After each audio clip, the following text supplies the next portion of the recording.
estamos hablando de factores de deterioro. Obviamente en la conservación siempre vamos a estar hablando de esto y siempre vamos a hablar de esto durante todas las clases, así que acostúmbrense, esto es así.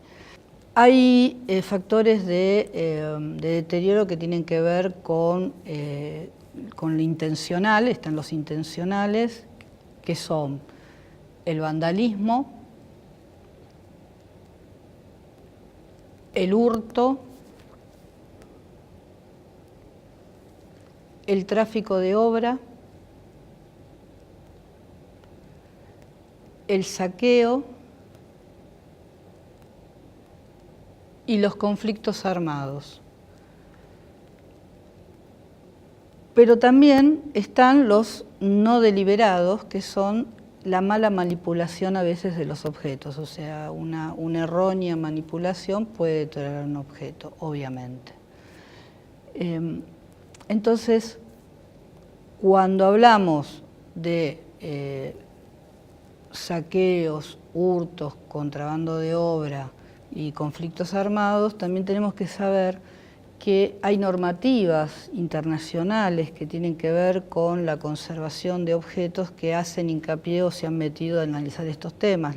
Los distintos conflictos armados que ha habido a lo largo de las distintas épocas ha hecho que se perdiera muchísimo patrimonio, siempre está afectado el patrimonio, y es en ese momento donde más se trafica o desaparecen o se roban y se vandalizan obras de arte. Entonces, los organismos internacionales como UNESCO y otros organismos se han metido un poco a analizar estos temas y han tratado de desarrollar algún tipo de norma internacional con respecto a estos temas donde los países se comprometen, que adhieren y se comprometen a, digamos, vigilar este tipo de situaciones y colaborar mundialmente en evitar que se trafique, por ejemplo, se trafiquen obras. De hecho, se han firmado convenios de reciprocidad. Nosotros, por ejemplo, nosotros mismos hemos devuelto piezas o colecciones a países como Perú, como Bolivia, en Egipto. Por ejemplo, también ha logrado que se les restituyan obras. Bueno, y esto tiene que ver con esta relación internacional que digamos que estamos comentando. Cuando hablamos de catástrofes naturales, ahí estamos incluyendo lo que es incendio, sismos, inundaciones, y también están las emergencias, como dijimos antes en otras clases. Emergencias eléctricas, emergencias por agua, que pueden ser llueve, entra agua por el techo, subió la napa, se rompió una cañería, está entrando agua en una sala,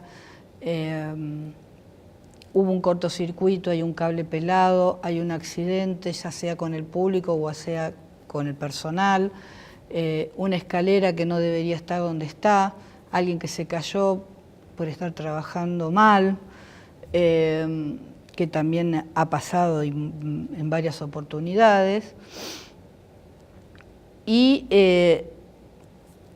nosotros, por ejemplo, acabamos de ver el incendio de la Catedral de Notre Dame en París, donde si hay una de las cosas que nosotros tenemos que sacar como enseñanza de lo que pasó, que nada es bueno, nada de lo que pasó es bueno, es que había un plan de contingencia. Ellos supieron o pudieron, gracias a ese plan de contingencia, salvar la mayor cantidad de obras de arte o patrimoniales que tenían dentro de la catedral. Más allá de las pérdidas materiales edilicias, pudieron salvar lo que ellos le llamaban los tesoros, porque había un plan de contingencia. Entonces, si estamos hablando de incendios, si bien acá, por ahí en Buenos Aires, no va a haber un sismo, sí lo puede haber en San Juan, sí puede haber en La Rioja, y entonces nosotros tenemos que, cuando pensamos políticas hacia todo lo que es, todas las políticas nacionales. Inundaciones hubo en La Plata, inundaciones muy grandes. Puede haber inundaciones en algún partido. Puede haber inundaciones dentro del museo porque alguien dejó una canilla abierta que no debería estar abierta, o alguien o se rompió alguna cañería y entonces empieza a desbordar el agua. Yo pertenezco a un organismo del Estado que está a metros de Plaza de Mayo, que es el Fondo Nacional de las Artes, y ahí tuvimos problemas de napas. Las napas empezaron a subir y llegaron a cubrir prácticamente todo el subsuelo. Luego hubo que trabajar con bombas de achique, pero esto hace que estas cosas se tengan que contemplar. Hay problemas de iluminación, tiene que ver con elementos de la parte eléctrica que puedan desarrollar algún, digamos, no sé, explotar algún tipo de luz y pueda lastimar a alguien o pueda lastimar un objeto. Y luego están los agentes biológicos. Cuando hablamos de agentes biológicos hablamos las plagas, que dentro de las plagas están todo lo que son polilla, cucarachas, hormigas, termitas, xilófagos, piojos del papel. ¿Cuál es el problema que tenemos con estos agentes biológicos? Que van destruyendo el patrimonio. Todos estos elementos atacan los objetos, ya sea comiéndolos, perforándolos, rompiendo su estructura, o manchándolos inclusive. Luego tenemos los roedores por ahí no se van a comer un pedazo de patrimonio, a veces sí, porque a mí me ha pasado trabajando en el Estado que se me comieron hasta las plantas que ponían el personal, tenían en las oficinas. El problema del roedor son las heces, que manchan o contaminan. No solo es un problema para el objeto, sino también para el ser humano. Tenemos el problema de las aves, las palomas, en todos nuestros edificios y más los que están en esta zona, como es Plaza de Mayo, tienen los problemas de las palomas que anidan en los frentes y en los lugares, en los recovecos de los edificios y hacen esos nidos que son uno encima del otro, que van... que tienen el problema de sus heces, obviamente, pero también transmiten y tienen piojillos, entonces uno tiene que estar muy atento a esto.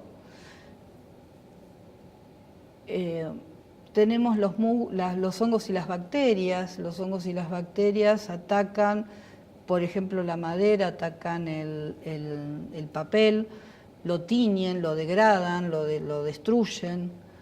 Y tenemos también los líquenes y los musgos, que especialmente todo lo que tiene que ver con piedras, se agarran en las fachadas de edificios, en un monumentos, y entonces lo van destruyendo. También están la contaminación atmosférica, que son la lluvia ácida, la exposición a la luz. Mientras estábamos hablando del tema de la contaminación que producen los distintos elementos, yo les traje para mostrarles algunos elementos, muy pocos, para que se vea cuál es el efecto que causan sobre determinados objetos.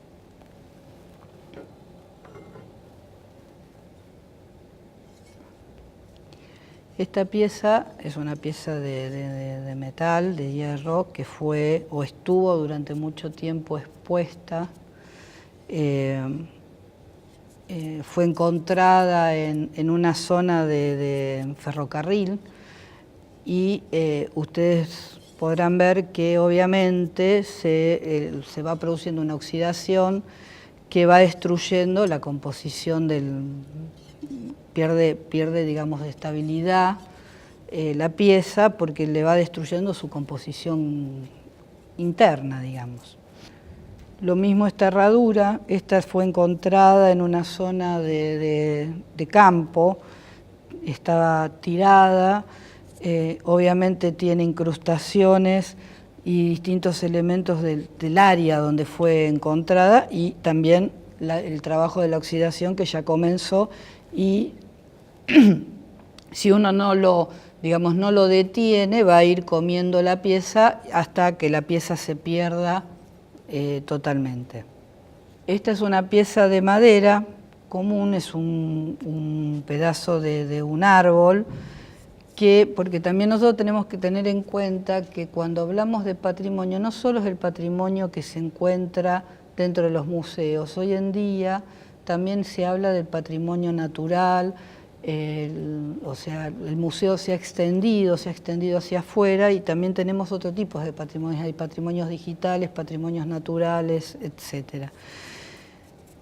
Este es un pedazo de un árbol que también estuvo expuesto a la intemperie y entonces tiene todos los elementos que están relacionados a esto. Los recorridos de animales que han pasado por aquí, el agua que ha ido, digamos, lo ha convertido en algo poroso porque lo va desintegrando, la acción de secarse y mojarse permanentemente, entonces tiene todas las quebraduras y por supuesto las manchas, la suciedad que se le va metiendo dentro y entonces si nosotros esto lo pudiéramos cortar seguramente adentro también está manchado por la acción tanto de la tierra como de los hongos que actuaron sobre la madera. Y por último, este es un asiento de una silla Tonet que fue encontrada en la calle, alguien que la tiró, tiró la silla completa. En realidad la silla estaba toda atacada por los xilófagos, o sea, acá se ve claramente todas las perforaciones de los animales de los insectos que fueron trabajando sobre la madera, debilitándola tanto que se destruye con solo tocarla un poco.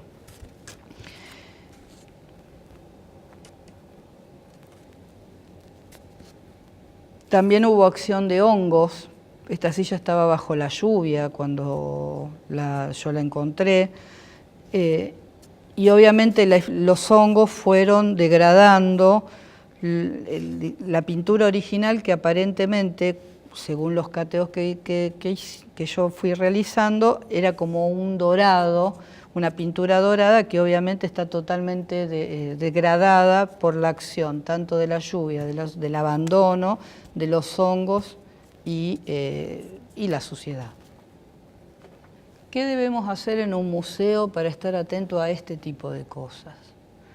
Es importante que todos, como dijimos antes, que todos nos relacionemos o nos comprometamos en el museo a lo que es la prevención, la conservación preventiva.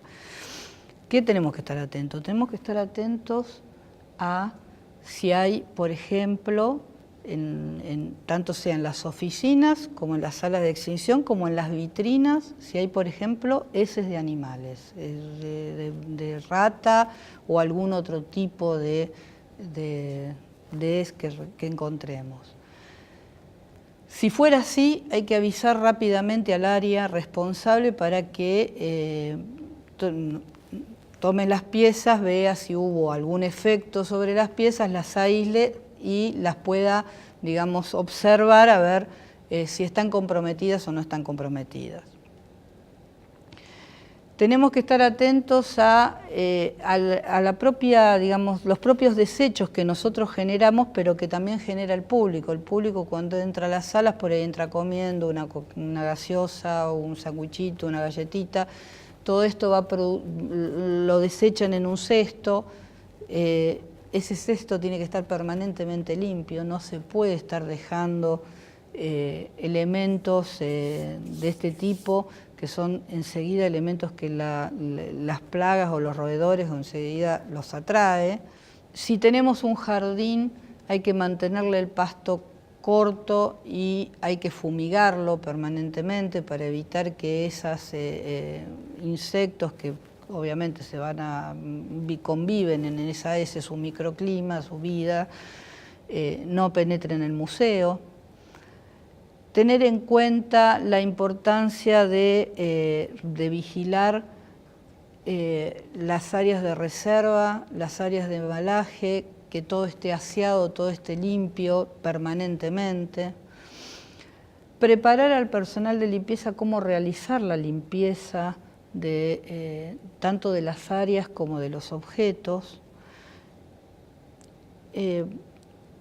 Lo mismo con el área de mantenimiento. Nosotros por ahí tuvimos un problema, entonces llamamos a los compañeros de mantenimiento, los compañeros vienen con la escalera, ponen la escalera, se suben, les ponen a trabajar y por ahí una herramienta que se cae es un problema. Entonces hay que trabajar coordinadamente con ellos todos estos temas.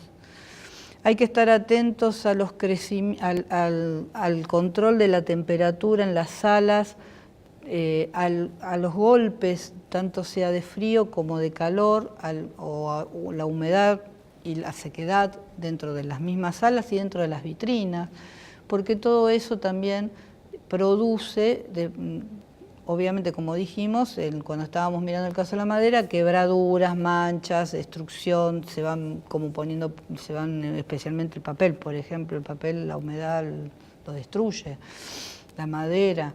Hay elementos que no son tan afectados, pero otros sí. Hay que estar atentos a, si vemos algún desperfecto eléctrico, enseguida avisar al área correspondiente para evitar un problema mayor. Hay que estar atento a los matafuegos. Los matafuegos tienen que estar todos bien visibles en todas las salas,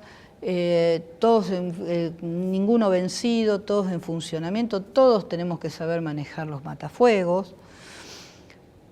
Si tenemos alarmas y detectores de humo que estén en óptimo uso, si tenemos cámaras que están grabando, que estén funcionando y se pueda visualizar lo que está pasando en cada área, si tenemos desplazamiento de público, que ese público nunca esté solo, que siempre esté acompañado o vigilado por alguien para que no tengamos algún otro tipo de problema. Consultar con los bomberos. Esto es un tema que es importante. Todo museo debería poder tener una conversación con los bomberos del área, donde poder intercambiar la información de lo que nosotros necesitamos, pero también lo que se debería hacer en caso de una situación de emergencia. Obviamente los bomberos no saben sobre patrimonio, esa es la parte que nosotros somos los que se lo vamos a explicar, pero sí saben de cómo manejarse, cómo hacer un plan de evacuación. Por otro lado, en el Estado especialmente, somos todos personal del Estado, sabemos que existe la CIMAT, que es la Comisión de Medio Ambiente de Trabajo, donde se desarrolla el plan de evacuación del personal en todos los organismos del Estado. Siempre estamos hablando de personal, entonces tal vez también tendríamos que sentarnos con los compañeros que manejan el plan de evacuación. En este caso siempre hay un técnico en seguridad para estos temas, en los organismos estatales, sentarnos con ellos a ver, independientemente de lo que es un plan de evacuación del personal, qué personal podría estar afectado al plan de contingencia con respecto al tema de las piezas. O sea, nosotros sabemos lo que tenemos que hacer con el personal, pero no sabemos qué tenemos que hacer con las piezas y no sabemos qué tenemos que hacer con el público. Y ahí esto es lo que se trabaja con los bomberos, pero lo ideal sería que esto después confluya en un solo plan de contingencia, sería lo ideal. Porque si no, nosotros por ahí nos va a pasar que cuando se desaloja el personal nos encontramos con que no quedó ningún responsable que sea el que tiene que llevar a cabo el plan de contingencia con el patrimonio. Y ese plan de contingencia tiene que poder permitirnos a nosotros elaborar cuáles son las prioridades, porque a veces no se puede desalojar todo el museo, todo el patrimonio del museo, pero sí establecer prioridades y ver cuáles son los de fácil acceso, cuáles no son de fácil acceso. A veces nos pasa en que en los museos nosotros no podemos controlar todo el espacio, sabemos que siempre son, o la mayoría de las veces son edificios que después fueron adaptados a museos, no son edificios construidos para una determinada colección, y entonces nos encontramos con escaleras, recovecos, puertas, lugares que no son de fácil acceso.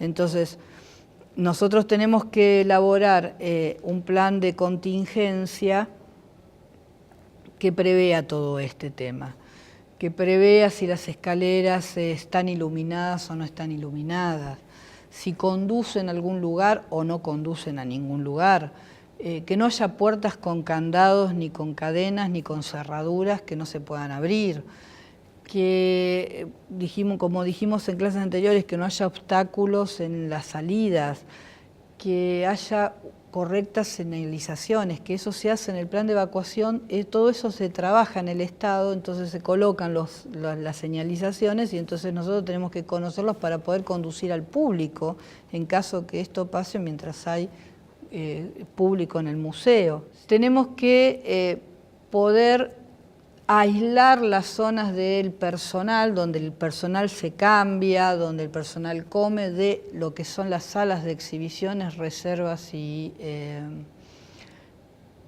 lugares de embalaje. Los lugares de embalaje tienen que estar separados de los lugares de reserva en lo posible. Sabemos que los museos cuentan con poca disponibilidad y esto no es posible a veces. Y los espacios tienen que estar, los que son de exhibición, controlados con distintos elementos como el aparato, para eso tenemos la tecnología que es la que nos facilita todo lo que es el control de la humedad relativa, la luz y demás, y los lugares donde se trabajan con otro tipo de elementos, como son los talleres de restauración, donde por ahí estamos trabajando con químicos, que haya una adecuada ventilación. Siempre tenemos que pensar en la seguridad del personal y en la seguridad de los objetos. No tenemos que, o sea, uno no puede ir en detrimento del otro. Los dos elementos son importantes y tenemos que trabajar sobre los dos elementos. Para facilitar un poco la comprensión de lo que es todos estos elementos que dijimos de vandalismo, incendio, sismo, destrucción por este tipo de elementos de catástrofes naturales o agentes biológicos, hay unos videitos cortitos, creo que son 4 o 5 videitos cortitos que proponemos en la clase para que los vean, para poder comprender mejor este tema. Y tuvimos el caso de París, que obviamente nos ilustra bastante lo que es el tema de un incendio en un lugar patrimonial. Y a su vez hay un material para que ustedes lean que está relacionado con la humedad relativa y con la luz y la historia de la iluminación, como para ayudarlos a comprender mejor todos estos elementos. Por otro lado, también va a haber un PowerPoint como cierre para que fijarle los conceptos.